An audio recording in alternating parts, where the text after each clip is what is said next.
নমস্কার, welcome to my channel সবিশীল Shri Shri Radhakrishna Gopal Shrimad Bhagavad Gita. আজ 19 April 2025।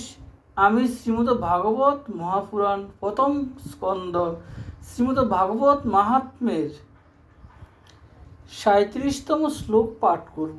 Shrimad ভাগবত মহাপুরাণ কি জয়, শ্রী শ্রী রাধাকৃষ্ণ গোপাল শ্রীমদ ভগবদ্গীতা কি জয়। রাধে কৃষ্ণ, রাধে কৃষ্ণ, রাধে কৃষ্ণ।